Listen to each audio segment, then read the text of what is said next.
Hello and a warm welcome to the Mission Shunya podcast. And here as always, your host Girish Shivakumar.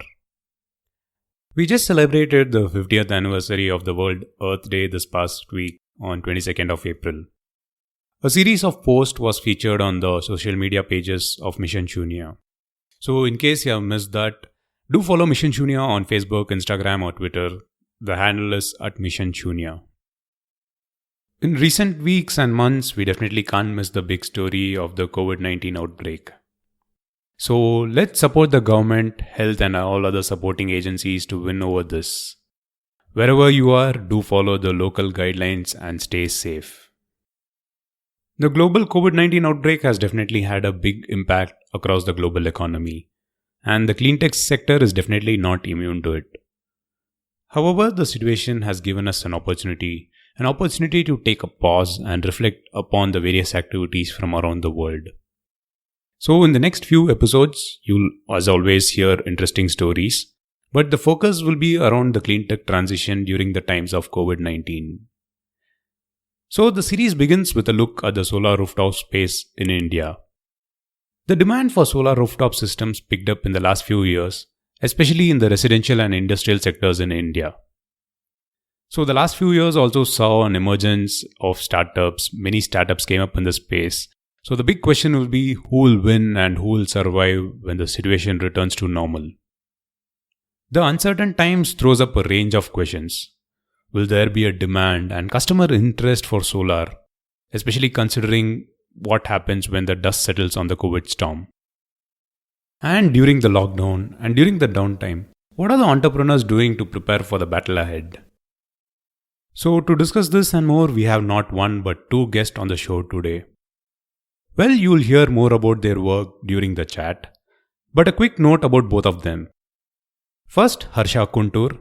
He is the founder and managing director of EcoSoch, a company offering solar rooftop solutions based out of Bengaluru in India. The company has designed and installed multiple solar rooftop projects in the residential and industrial clusters across various locations in southern India.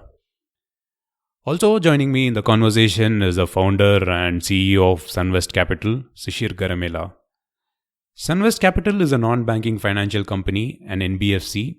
It is focused on providing access to capital for the solar rooftop projects across India. And Sishir is based in the Indian city of Mumbai, the financial capital of India.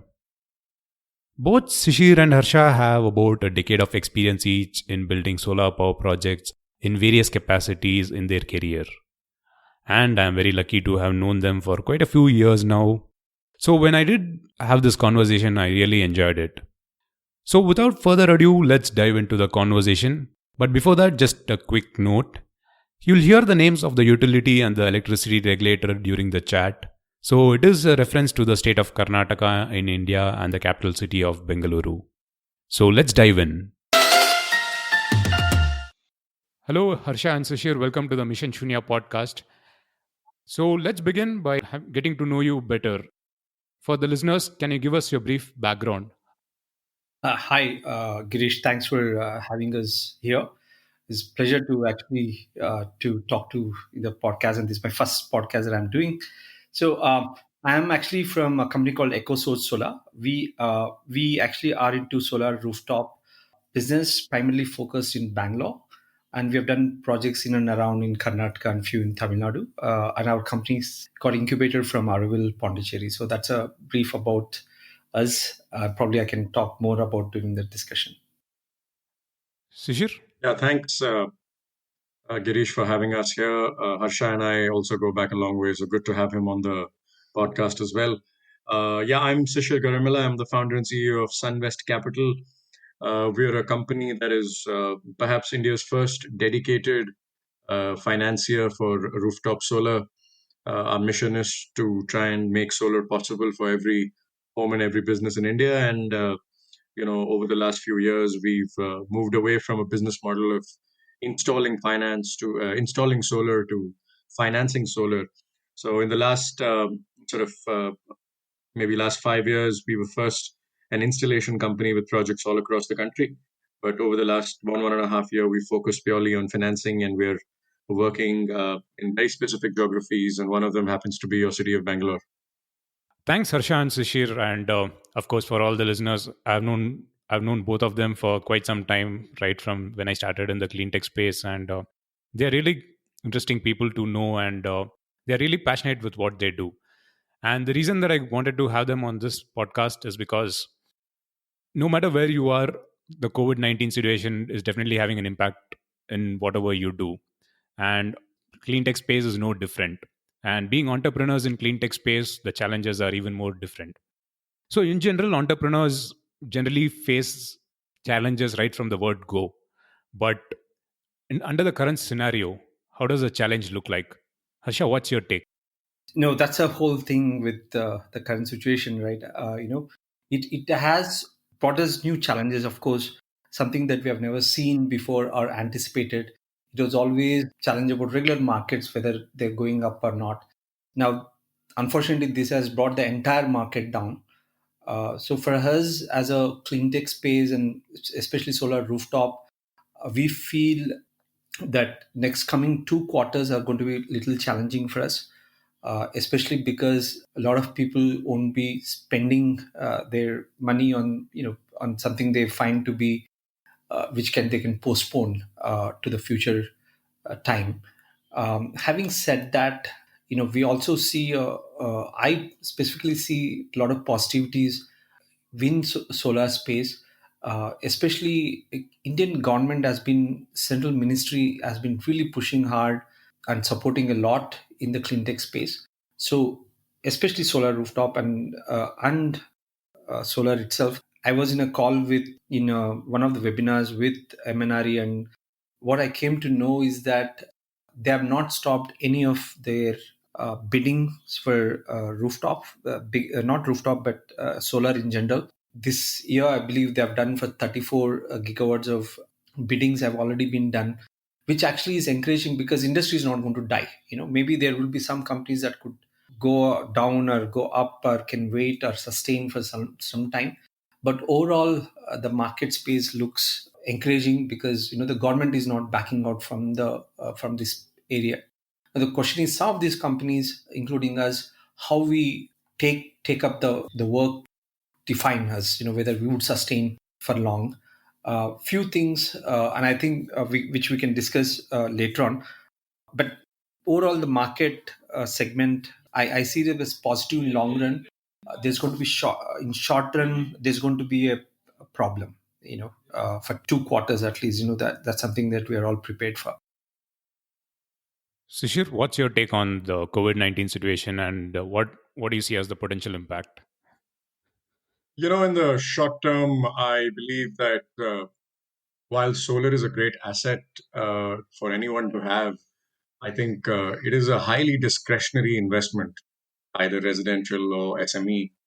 So I do believe that given the high discretionary nature of the asset class, and given that it's still fairly nascent in India, I'm a bit concerned about how the demand will pick up for this particular segment over the next maybe 6 months to 9 months. However, the flip side is that I think COVID has taught us that we need to start focusing very actively on self-sufficiency and sustainability and sustainable living. I think one of the fallouts that might come and a positive spillover would be that people will take renewable energy and clean tech very seriously. This is my gut feeling. And if that happens, then maybe medium to long term, this could maybe a blessing for us to rise up to the occasion and take this as a challenge and a wake up call that we need to do something both for the environment as well as for the pocket. But in the short term, I do see stress. I see stress on the demand side. And I also, as Harsha mentioned, see stress on how many companies will be able to last this crisis. Because as you're aware that, the industry is full of very small players, the number of players in the downstream market, which is installers and distributors and all of those system integrators, ones that are between 1 to 50 employees, that size. There are many companies like that, and those are the companies that will be very hard, very hit really hard. So it'll be a test of resilience to see who's going to push out of this and come out of this. But I think the story in the long term still stays. the sun's still shining, the factories will come back running, electricity will be saved. So I'm not worried about the long term or the medium term story, but in the short term, we all have to really focus on survival. Yeah, and absolutely. And I think one of the things, Sishir, is also the funding availability, right? I mean, this is a major challenge for some of the projects to take off. Many of the our customers whom we were talking, and we almost closed the orders. They, at the time, even before the shutdown, right? I mean, we're just on the verge of closing the order.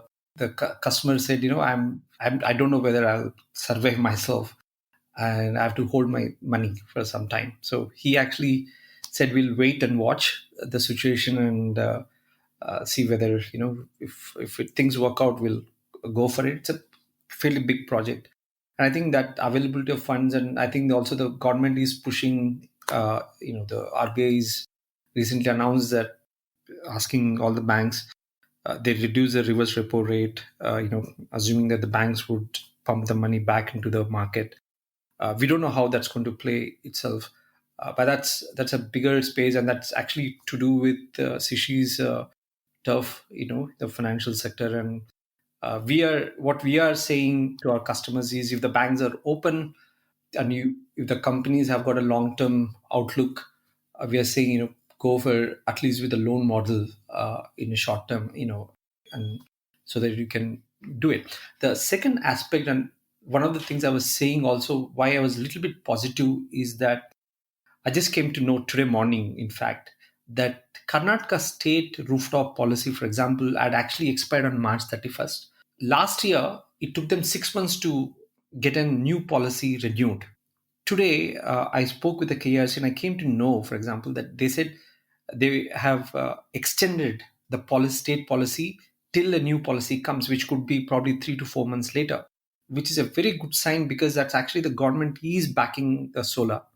For me, that was a very positive note for the day, in fact, that government is backing renewables.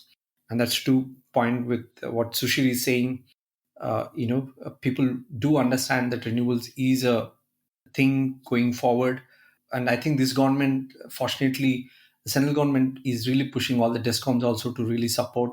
And as a matter of fact, they have actually made renewable services as essential services now. So people actually can start working, doing the operations part of it, starting today. That's interesting to know about the positive side of the and regulatory side from the Karnataka government. I'm sure, like, even the Indian government has stressed that the targets are not going to be revised, and we are going to have the same aggressive targets for 2022 and beyond. So, Shira, at this point, I would like to direct this question to you. The last few years, especially in the clean tech space, in the solar space, we did see a lot of financial instruments come into play, be it for the large scale projects or even small scale rooftops for residential or even the commercial and industrial clients. And you also offer solutions in this space. How do you see this space, like the financial instruments, shape in the next few months? Would you be more conservative? From an underwriting point of view, definitely more conservative. I think you have to appreciate that there has been stress and in the financial statements of many companies, and when that happens, the ones that were just about on the green side now maybe looking at being on the red, right? And I think financiers would look at their cases with a lot more in depth now, and with a lot more rigor. Having said that, I think I agree with Harsha's point of view that, and yours as well, Girish, that if people were to go solar, or people were to take any cost cutting initiative like going for renewable energy options, I think there is no better time to provide financing solutions than right now. If you are going to go for it, and you may not want to spend away from your core capex into some non-core items like solar, then perhaps financing solution is the right way. So I think the demand for financial solutions will only increase.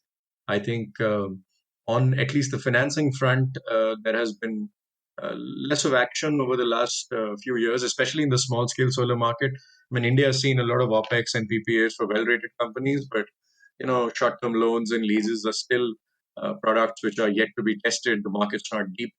So I think a market's going to pick up for that. So that's a positive upside. But everything really stems from the demand side, and the demand is, we are in a industry where a person would want to go buy solar first.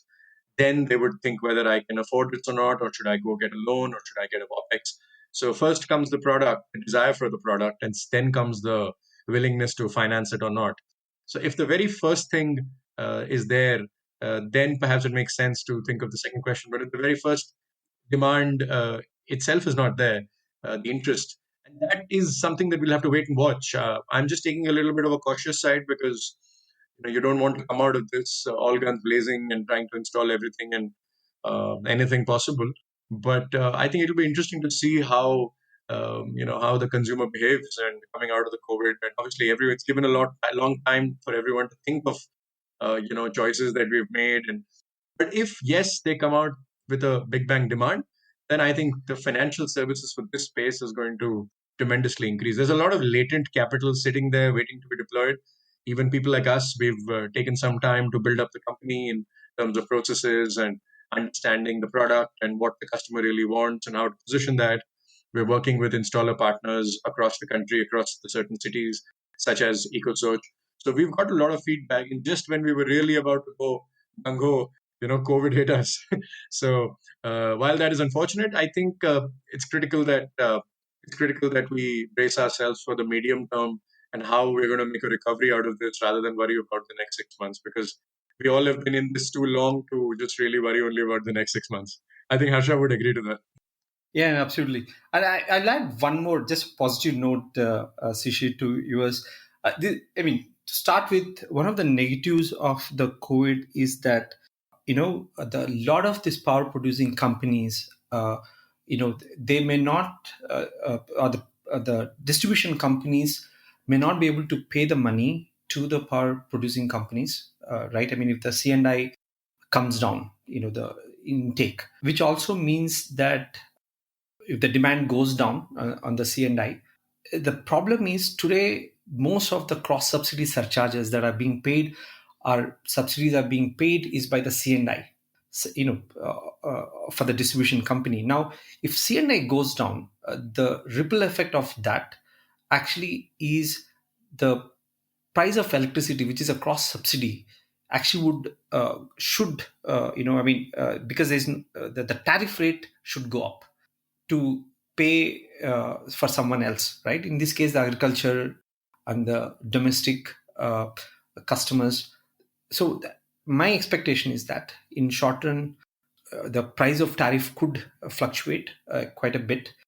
And that is also an impetus, I think, for companies which are actually sustaining, which have doing well. For example, pharma industry might actually do pretty well in next few months to next few years. They might actually think immediately to go for solar because they have got the money.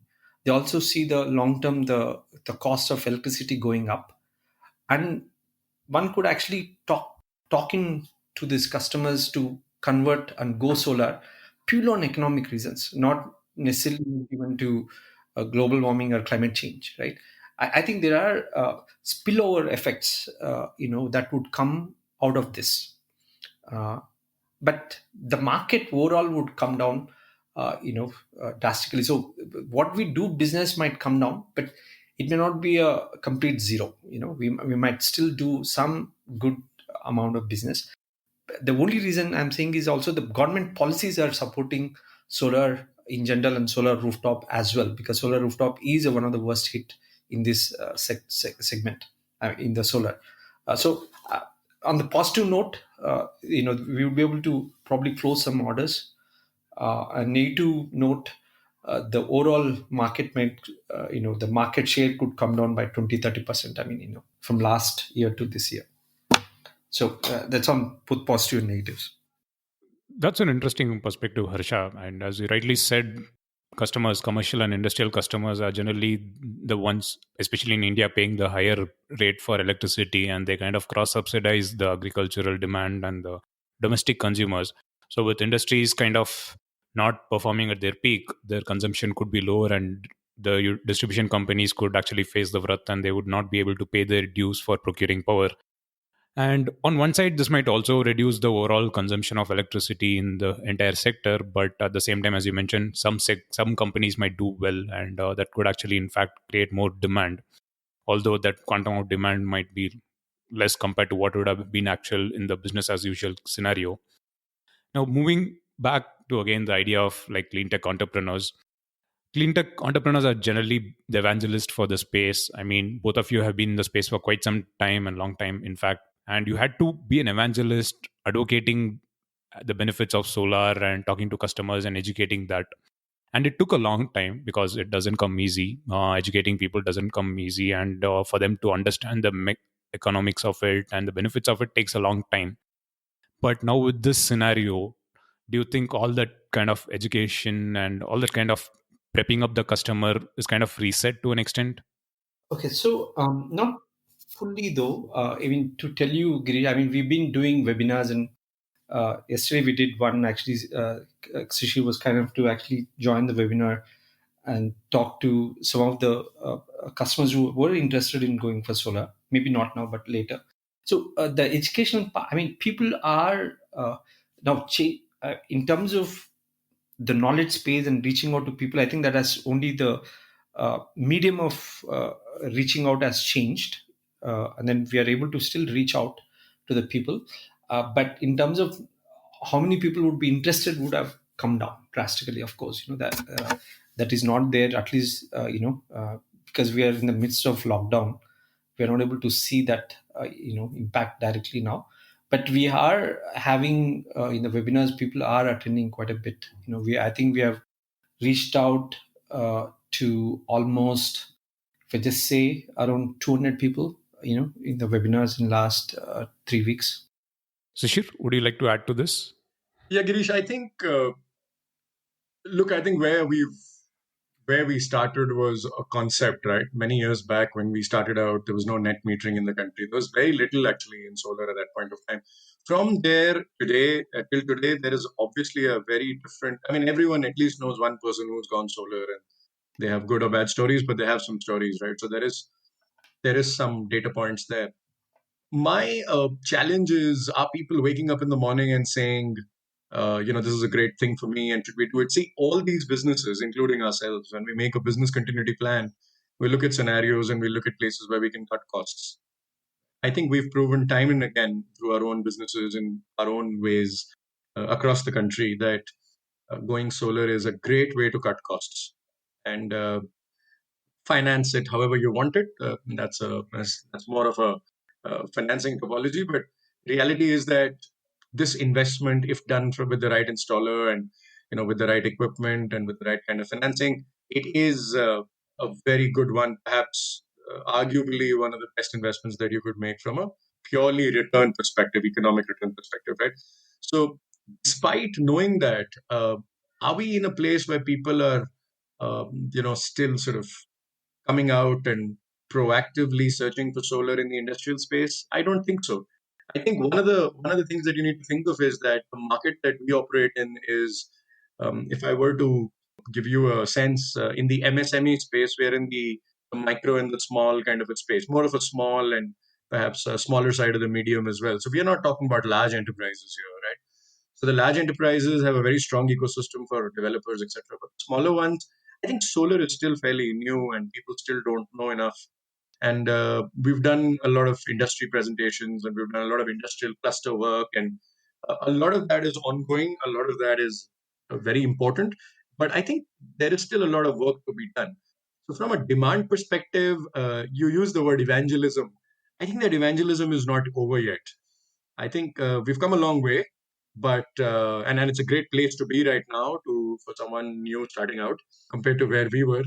But looking back, I would feel that we would have expected more of an uptake by now, and if that uptake has still not happened, then it is upon us as industry players to sort of go out and get into these clusters and get into these industry associations and play a very strong role in advocating solar. And to that extent, I think Harsha works very closely with KERC and the Karnataka local discoms, etc. I think some of those interventions from local players is also very critical because when the same set of people show up, it shows confidence and passion that these people are here for the long run, and we should listen to them, and we should take that discussion out to our industry colleagues and tell them about the possibilities. So evangelism, yes, but still a long way to go. I think compared to what potential we have and what kind of ambitions we have, there's a lot more of evangelism and education that needs to be done.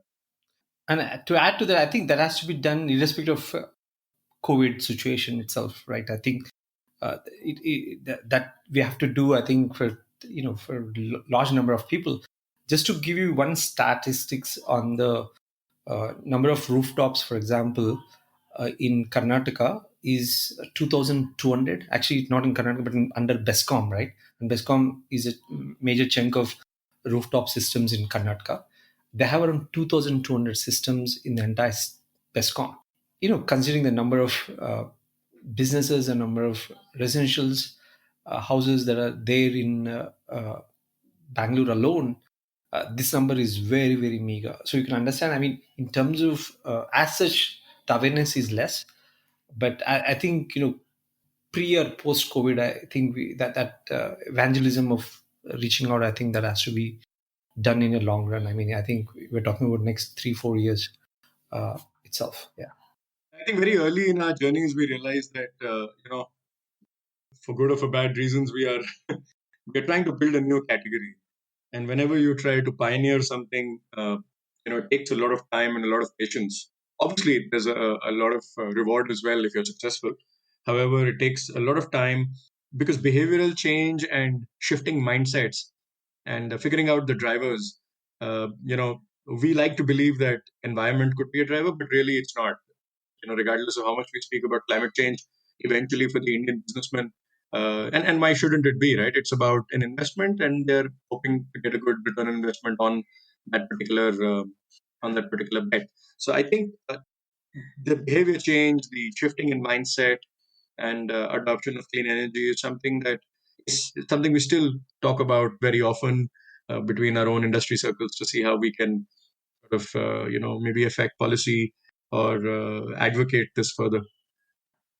That's actually interesting points, especially the idea of evangelism. It has to continue irrespective of the COVID situation or not. And as you said, like it definitely takes a lot of time to actually have this kind of mindset and behavioral change in the mind of the consumer. So it takes time. But now, if you were to look at the bigger picture, look from outside the entire industry, last few years did see a lot of startups in the space come up, and actually to some players it also brought out a lot of price war and the idea that you have to scale up fast to have to do that. So do you think if companies were given an opportunity to do something different, anticipating some scenario like this would come up, would entrepreneurs like you would have taken a different step, made positioned better? Or do you think clean tech startups in the last few years went overboard in doing some things that they could have actually done it better rather than go to price wars and stuff like that? Yeah, I think irrespective of post-COVID, looking at the COVID situation, right? I think any startup company which is doing in the service industry, they should be really looking at doing a fine quality installations with the fine quality equipments and look at the best interest of the customer in long run, especially in solar, which is there for 25 years. And our philosophy has always been that we don't get into the price wars, and we would do the best. So we a lot of times we don't even bid, and we never bid for a government project, especially in the rooftop space.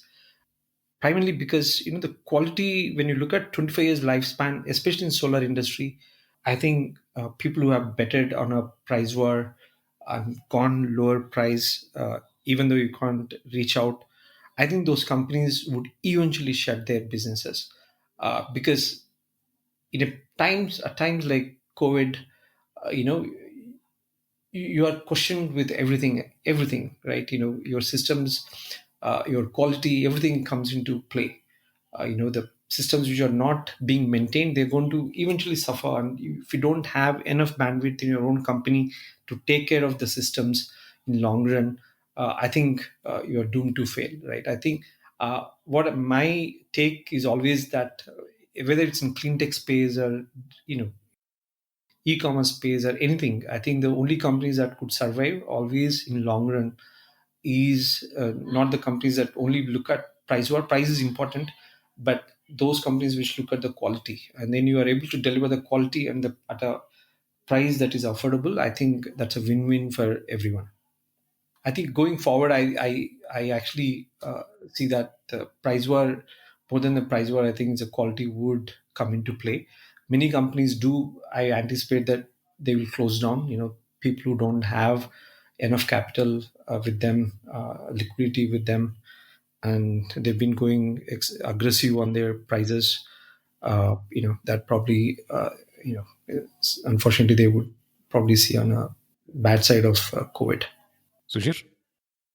I think that's a great question. I think I've spent a lot of time thinking about this, and I feel that your business, whatever, regardless of solar or any of that, your business should be unit economics positive, scalable, and differentiated. Right? These are the three key elements to a successful startup, in my opinion.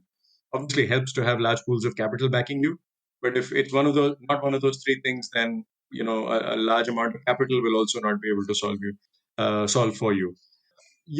One of the things that I've noticed is that it's much, much harder to scale a service oriented business. To be able to do that, let's take an example of Starbucks. You know, you are from the heart of South Indian filter coffee. So you would understand that it's perhaps not the coffee that itself is unique or differentiated, but it's the service levels at Starbucks which is unique, right? And the way they've been able to scale that up, the way they were unit economics positive, and it's still a brick and mortar business. It's not a digital business, right? I think what I feel is that these three things will have to be necessary, regardless of solar or coffee or any financial services or any other form of business if you're starting out today. What I would also like to add is that, the people who've been around for a while and who are genuinely passionate about this field or want to do something sincerely, regardless of whether they will survive past COVID or not, there is a sense of long termism in the way they think. To install 300 or 500 projects like EcoSoch did just in the city of Bangalore or around Karnataka, requires a certain amount of discipline and rigor. And like that, there are many other local companies that have done hyper locally very well. What I'm trying to get at is if you have that kind of commitment and discipline and you don't fall for these price wars, there is an inherent long termism in your DNA of the company, which will also be the one that will push you through these problems. Some way or form, you will figure out a way to survive COVID. And, if you don't, no problem. At least when you played well.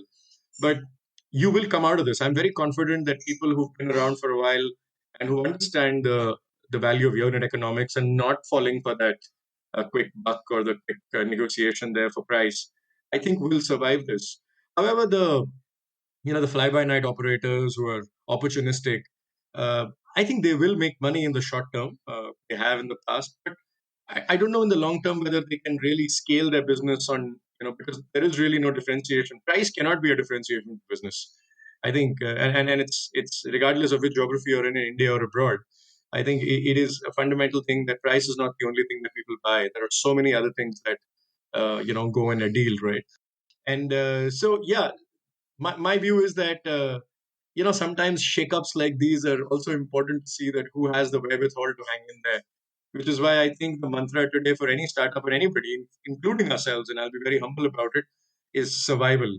If you can survive through COVID, I think you've done a very good job as a company, regardless of whether you're a startup or a large organization. Yeah, I agree with you. That's a good way to put it. I mean, respect of COVID or not, you have your own long term vision and the long term perspective in the industry and what you want to do. I think that answers most of the things. Now, before we get to the final part of talking about the bigger picture, assuming the current scenario, I mean, it's actually tough scenario for everyone around. You did mention about having webinars, talking to people, and still continuing the evangelism. What are the other things that you're undertaking during this period of lockdown and just to ensure that you position yourselves better when the market opens or want to create the market in the next few months once everything settles back to normal? We're doing a lot of introspection on what kind of segments that we can just evaluating at this stage what kind of segments, what kind of financial products that we could come out with. We know what we don't know. So we know the few areas that we understand, and there's the whole world out there that we don't understand, and we wouldn't want to venture into that. So in the little domain that we understand within the clean energy space and the financing space, we are trying to see if we could, come up, open new segments or new products. And I think some part of time is going there. I think some part of time is also going in planning the business over the next 6 to 9 months and how things are going to look. We're in Mumbai, so physically we're obviously in also a sort of a red zone here, and some of the logistics challenges also play a key role into how fast you can come back into the market. The third is the financial services space itself will assess this situation differently from just the solar industry. So being having one leg in the financial services space and the other in the solar space, I think we'll have to weigh some of those things. So that's really where the time is being spent as to what will come out of COVID and how are we best. And to be honest with you, I think a little bit of rest as well. I think we've done a lot of work over the last so many years, so this is a good amount of good downtime to have and reflect on the journey thus far, and be a little fresh for the war that's ahead, or the work that's ahead. Well, I definitely take that point, because like a lot of people have in fact told me that this is the longest time as anyone has stayed in at home. Stayed in one city. So I think that's true for most of the entrepreneurs like both of you. So Harsha, what are you doing now? Yeah, no, I'll start with the same thing what Sishir mentioned nicely. Introspection and really be able to look at what we have done and what we could do and where we could make an impact. Of course, that's being done. That's a primarily important point. In terms of at the company level, a few things.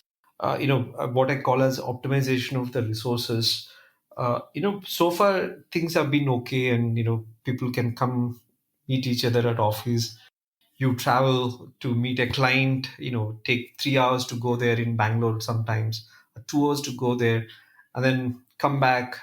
Pretty much your day is gone, right? So thanks to the technology, post COVID, I think that's something. If this same thing has happened 10 years ago, probably we won't have been in the same situation. But now that it has happened, technology is available for us to use and to make contacts with the customers. We are trying to really optimize on, going to an extent to even quote the customer, even without even ever stepping into their premises. So optimizing of on the sales part, right? Then internally also, a lot of things people in the service industry would take it lightly with, putting things in Excel or writing on the chalkboard. Again, we are completely gone to systems now. Everything, all our processes, we moved into systems. So people literally tomorrow we don't need to work from office at all. We are completely could go officeless except for our logistics and getting the materials onto the site. So a lot of that work has been done, which is a very good thing, and it's always been my plate to get that happening fast enough in our office. Thanks to COVID, we could really look back and then do those changes in a much faster way. The second is literally adapting to the changing scenarios. We have no idea. For all that optimism that I have, I still don't know how if COVID does continue, the lockdown does continue post May, how are things going to be? How are the fallouts going to be? After 2 months of lockdown, and would it? Still we don't see any anticipation of vaccine coming in, and we still live in this a world, where everyone is afraid of any contact. So how does that work out, and what are the businesses that could come out of it? So a lot of new business ideas that teams have come up with, and either it could be reaching out to the new customer segment, as Sishi was saying, our new product segment itself, launch onto it something totally different that we have not done, and also look at health and hygienic part how does that play into clean tech space, right? And again, there could be some new ideas that could come out of that. So there's a lot of thought process is going into that direction as well. The third, but not the least, this is a time that we are very actively working with, reaching out to more partners. The point is, I don't think EcoSoch by itself or any startup can do all these build things, post COVID. I mean, we are in new normal, and in new normal now we need to also look at how you collaborate with different companies, different spaces, in sometimes even the same solar companies, right? Maybe in the different geographical locations, how do you partner up with them and do certain things of sharing your resources between them, but doing it at a much more optimal level, which I was saying the first point, or optimizing your resources. I think these three are continuously happening with us. I mean, this is something I don't think we'll stop. We've started it. We've always been looking for good partners. I think we're going to go all out on the building our the partners and the business side as well as in the consumer side. So that's these three are very much happening. The last one, of course, as a company, we want to cut down our discretionary expenses. I think that's we got to do this. It's the best time that we could cut down expenses, and hopefully we can do a better service at a lower cost to help the end customers. So that you're setting a new baseline for everything. I think solar would also get a new baselines. Your installation cost, the material cost. That's another point, is that the supply demand is going to come down. So you also know that the component cost would come down. So there's a lot of work has to be done in that, relooking at our costs and how we place ourselves in the market. So broadly, I mean, these are the three things, Girish, that we are, more or less we are working on. Those are really interesting, Harsha, especially the final point on working about around the system and what you're doing to see that ensure like you better optimize the cost and offer better services leads me perfectly to my final question, which I had in mind for the bigger opportunity to collaborate, not just amongst partners, but as an industry, as a clean tech industry. I mean, crisis brings out the best in people because entrepreneurs by themselves are really smart people, but they wouldn't have found time to collaborate and have a better representation. Sishir brought this topic briefly for an earlier question, but do you think something like that coming up where what can be done? Like, how if startups, clean tech entrepreneurs come together, what can you do better to make sure the new norm that the COVID throws up is actually better and is actually more beneficial to everyone involved? You don't get into price wars, but you have more market and you have a better ecosystem to play in. So, what can the industry do in such a scenario, and what's happening on ground? Sishir? Yeah, I think, I mean, free market, right? Everyone gets to compete, and I think we can talk about all these good things, but there will be people who, price wars would be there, and even in the future as well. I do feel my learning from observing financial services industry, and looking at those parallels in solar is that, and this is largely because solar is still a very new kind of industry in India, small scale solar especially. But I think in financial services, the industry is so large and deep that within the value chain, everybody knows what roles they play and what their strengths are, and they stay in that zone rather than wanting to do everything. I think solar, to that extent, I've seen people would want to, try to do everything across the value chain, and hence we build many companies that are alike as opposed to collaboration, and we compete rather than collaborate.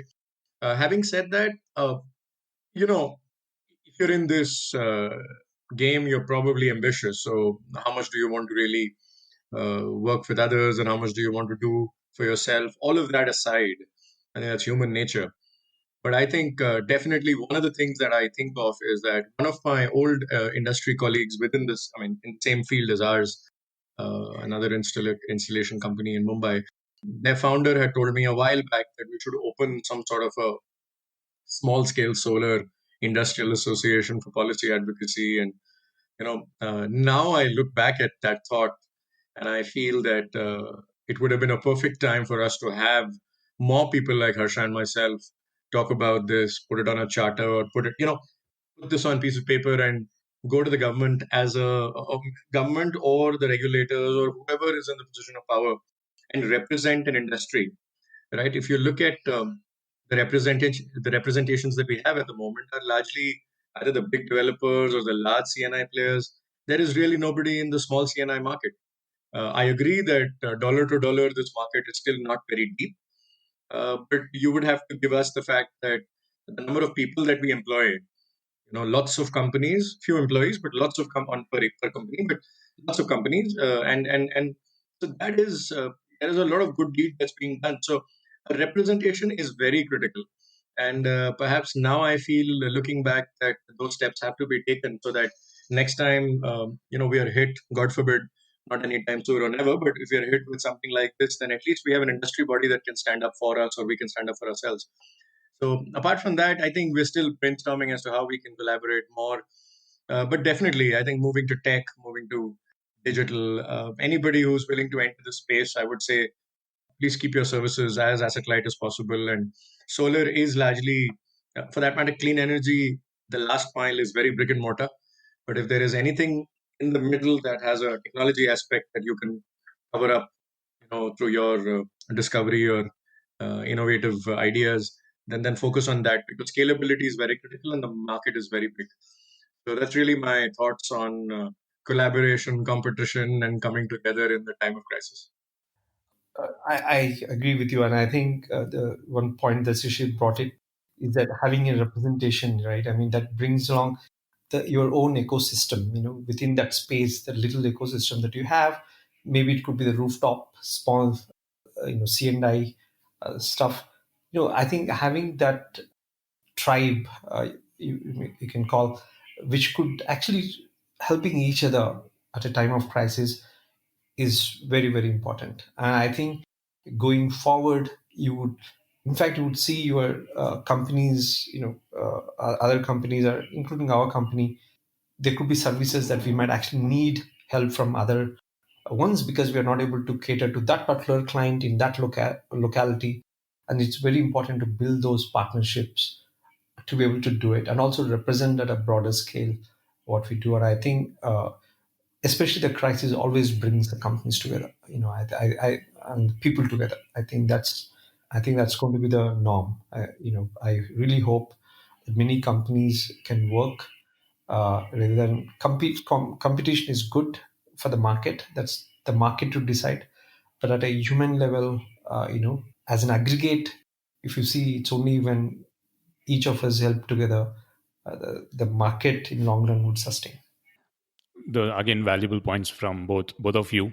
And by looking at this from a neutral point of view, like what I'm doing, I mean, I'm at least happy that entrepreneurs and people like you are really at least interested to come out and talk about this. I mean, COVID-19 has been the biggest crisis that we could actually see in our lifetimes. But the big point of, I mean, it's tough for everyone, it's tough for entrepreneurs especially, but coming out of this and talking about it is definitely something, a positive sign in itself. So thanks for that. Any final thoughts from your end? I would say, I mean, very simply, all these businesses, being an entrepreneur, all these are secondary, when it actually comes to your health and health of your family, health of your society and the country. And I think that's very foremost important. All of us has to keep ourselves healthy, safe during this time, and also be optimistic. COVID is not the only one which has happened to our world. It's not the only thing that would ever come. There will be future COVIDs also, and there were COVIDs in the past. But every time human spirit has always won. We always went past this. I think this is one of those things, and I am optimistic that we would definitely come out of it.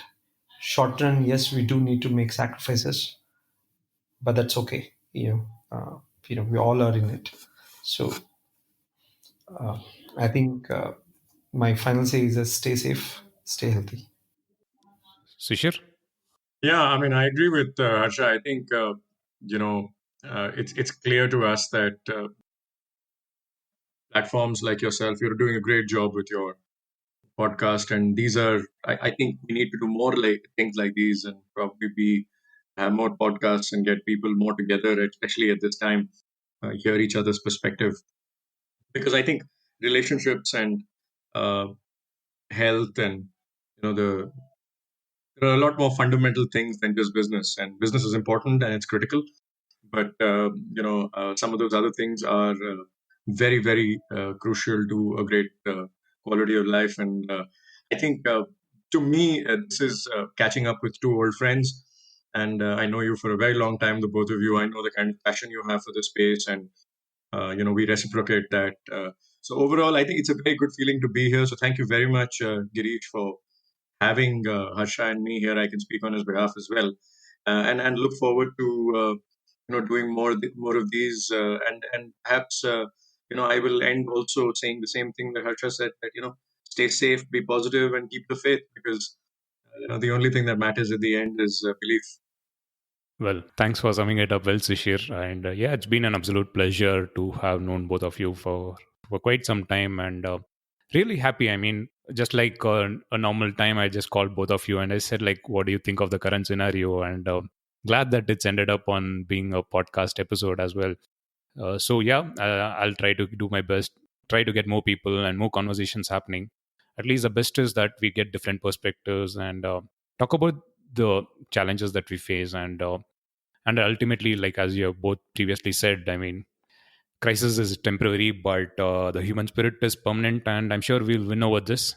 So thanks again for taking time to do this, and I appreciate your time. Thanks, Girish. Thanks, Girish. Thank you for giving the opportunity, and absolutely rightly. I mean, this is incredible what you're doing in your work. I think bringing the different perspectives from the across various industries and across the clean tech space, I think something that we all need. Thanks again for it was a wonderful conversation. Yeah. Thanks, Harsha. So I hope you enjoyed the conversation as much as I did in recording it. Well, it felt like a good casual chat, but with deeper insights with two experts in the space. I would definitely encourage you to strengthen your relationships with friends and industry colleagues during these times. It definitely throws up a lot of interesting ideas. One thing is quite clear from the conversation, as Sishir and Harsha mentioned. There is definitely optimism in the entrepreneur's mind when it comes to the state of solar rooftop projects, especially in the medium and long term. But of course, there is no hiding the fact that in the short term, it's definitely going to be on a survival mode. It is also quite clear that entrepreneurs who are in the game for the long term, like Harsha and Sishir, they are definitely using this time to evaluate new ideas and are also looking for avenues to collaborate with potential partners. So post COVID-19, I can definitely sense that there will be even more collaboration between entrepreneurs and companies, not just in India but across the world. So as the saying goes, crisis will bring people together. In this case, clean tech entrepreneurs and companies together. To know more about Harsha and his work, you can check the website of EcoSoch, that is ecosoch.com, ECOSOCH. And to connect with Sishir, you can visit the website of Sunvest Capital, that is sunvestcapital.com. Of course, the links are in the show notes section of the podcast, so do check them out. And the action item, just like in the last few episodes, is quite simple. Stay home, stay safe during this time. 2 weeks from now, we'll have another conversation, another story, and related to the current situation around COVID-19. So it'll be with another special guest, so please do subscribe and get notified when the podcast is out. And if you have been following Mission Shunya, why not spread the word? It just takes 30 seconds to share the episode to 3 people in your network. So please consider doing that. So with that, signing off, this is Mission Shunya towards a zero carbon economy.